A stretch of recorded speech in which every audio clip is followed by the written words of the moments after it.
Hey guys, welcome back to the shop. Today we're going to take a look at the old 68 Volvo. Um, Last time I was driving it, it started acting up, so brought it in and basically I was like, I'm not going to drive this car again until I sort out what was going on. The big thing was while I was driving it, I had to brake really hard for someone in front of me. Slammed on the brakes, like almost rear-ended them. They just pulled out in front of me, typical dickhead stuff.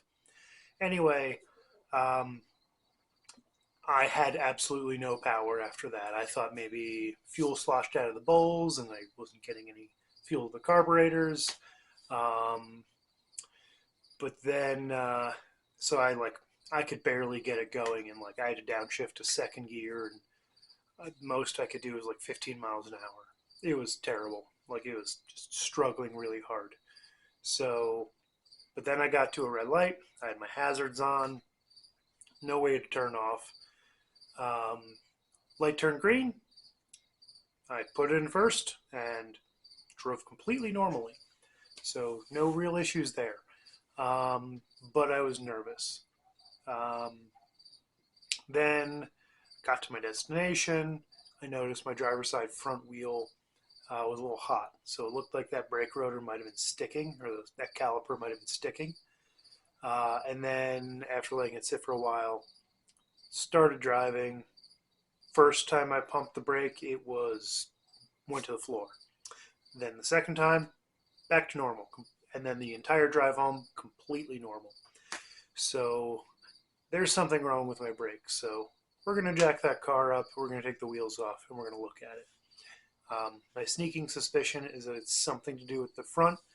Um, could be an issue with the hoses, could be a sticky piston, could be the master cylinder starting to die, um, any number of things. But I'm going to jack it up, take the wheels off, and then we'll see if it's just that one, or if both are sticking, or if all four are sticking. I'm going to start with just the front. So yeah, let's get to it. Okay, so we got the front up in the air, and yeah, that driver's side front is seized. And it also should be noted that I didn't actually drive this car for the last couple days. I just pulled it into the garage like 2 days ago, and I've been busy with some other stuff. So yeah, I haven't touched the brakes for a while. So if it's a fluid return issue, um, it's taken a while. Also, well, this isn't nearly as tight, but it is a little bit draggy. And I haven't done the rears yet. I haven't checked those yet, but we'll see how they are going. Yeah, I'm going to get the wheels off, and I'm going to pop the hood and take a look at the brake system from the top side. So there we can see we got our driver's side wheel off. Things are still pretty darn stuck. And this is a little crusty. There's a little bit of rust on each of those pistons, but probably not the end of the world. So what I am going to do is we're going to check and confirm whether it is because maybe one of those or two of those pistons are seized, or if we just have too much pressure in the line holding things open.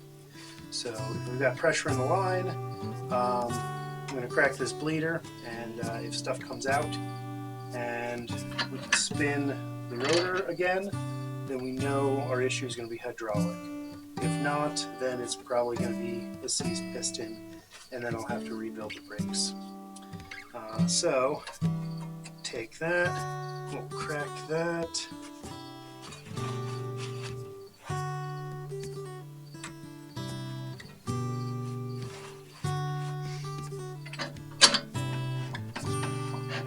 It's maybe a little easier.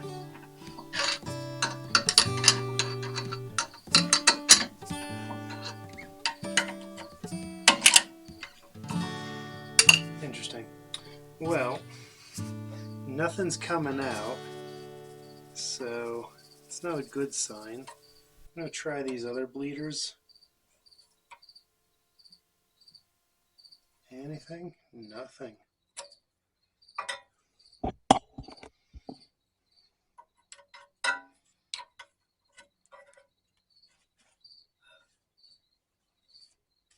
Nada.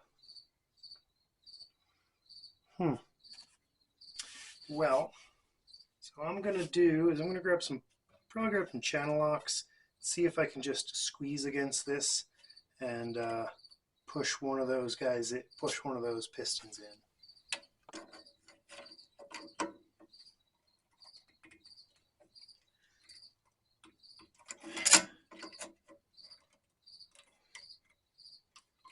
Well, that's kind of moving, but also not really moving. So I can flex the pad away from the rotor, but I'm not getting any movement on those pistons. So, as much as I hate to say it, I think I'm going to have to pull those calipers, and a rebuild might be in order. Anywho, yeah, let me get those off. It should be pretty basic. If you've seen my video with the MGB, kind of the same deal. A couple bolts on this side, a couple lines on there. The interesting thing with the Volvo is that it does have two separate hoses for redundancy. One does one side. I think one does one side and one does the other. Actually, looks like one does the upper pistons, the other does the lower pistons, which is fairly interesting. I guess it does make it fairly complicated to bleed, hence the 3 bleeders for 1 caliper. Gotta love those Swedes. Though, I think these are Girling calipers, and I think those are British. So, I don't know. Old car stuff. So, yeah, let me get this caliper. Sorry. Let me get this caliper off. Alright guys, so we're back. I let it soak in WD-40 overnight, and I did get the stuck pistons cracked free. I had it in the vise the other way, took some channel locks, grabbed on the edge of the piston, and got it to rotate. Fortunately, these guys have a stepped profile, so we have the actual piston that, well, let me just can top for purpose. So let's pretend this is the piston. This would be the part that goes into the bore. You don't want to touch that. These guys have a stepped edge that sits a little bit higher, a little bit smaller, so I was able to grab that, not hurt the actual piston, rotate it in the bore, and break that corrosion layer. And then now basically what I'm going to do is C-clamp. We are pushing the piston back into its bore, so that means everything's free. So right now I'm going to just push them back in, and I'm going to put it back on the car, and we're going to see what happens. I'll probably order a rebuild kit for this, and if it starts leaking, I'm definitely going to order a rebuild kit for this. But I do want the car out of the garage. I do have some other projects to do this weekend, so yeah, basically just soaked it overnight in WD-40. It's been probably exactly 24 hours, maybe a hair less. And just going to take my C-clamp.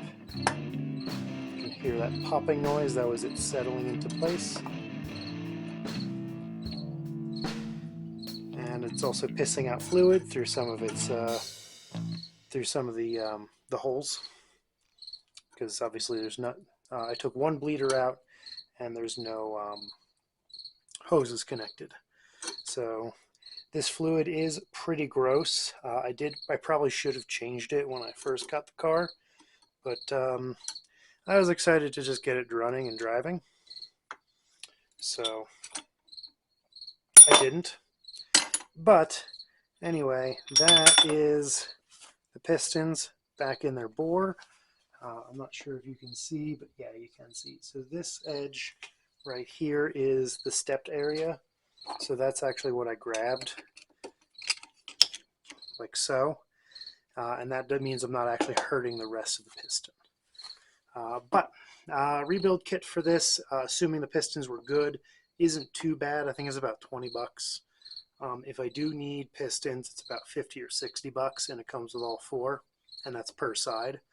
So I'm looking between 50 and 100 bucks to rebuild the calipers. And depending on how things go, when I order them, I'll probably order one of each kit. That way I'll have 4 pistons, good new pistons, and all the seals that I can share between the two, because these outside ones were perfectly fine. There might be some pitting on them, but like I said, none of these were leaking before. I think those just got stuck. And I don't remember them dragging before, but it's been at least a year, maybe a year and a half since I've had the front wheels up in the ground, or up off the ground. So yeah, whenever I put those wheels on it was the last time. So yeah, just going to reinstall them and bleed them, and we'll see how that goes. All right, calipers are back on and bled. There are 3 bleed nipples on this, so something to take care to pay attention to. That one I think bleeds these top 2, and these I believe bleed these 2 bottom ones. Not 100% sure, but I'm pretty sure that these are separate chambers. That's why there's 2 hoses that go to it. But anyway, it's bled. It's still pretty draggy, but I can actually turn that by hand. So improved. I am still going to get the whatchamacallit. Still going to get the rebuild kit for these guys, but the fact that the pistons come, I can move the pistons is a good sign. We'll see when I do this, because again, I have things I need to do in the garage. But yeah, so I'm going to get those on order, and then maybe replace some of the other bits. So there's some little switchy boxes in here, like this guy and another one down there. I think this one is just a switch that basically tells you, puts the light on if one of your circuits has failed. So this should be fine. And down there, I think that looks, I'm not sure if that's just a junction block or if that's actually like a proportioning valve or something. If it's just a junction block, then obviously nothing to really do with it. But I may look for a rebuild kit for this guy, because I know things like that can fail. But anyway, brakes are mostly back together. Next thing I'm going to do on this is adjust the valves. I've got some valve stem seals to install. These ones, they're literally just little umbrellas that sit on the top of the valve stem. So pretty easy to do. Basically just slack off the rocker, slip it on there, and then adjust the rocker again. So pretty easy, but worth doing. I've got the seals, so I should do it. So yeah, we'll get the car down, and then I'll see you back whenever I get around to doing that.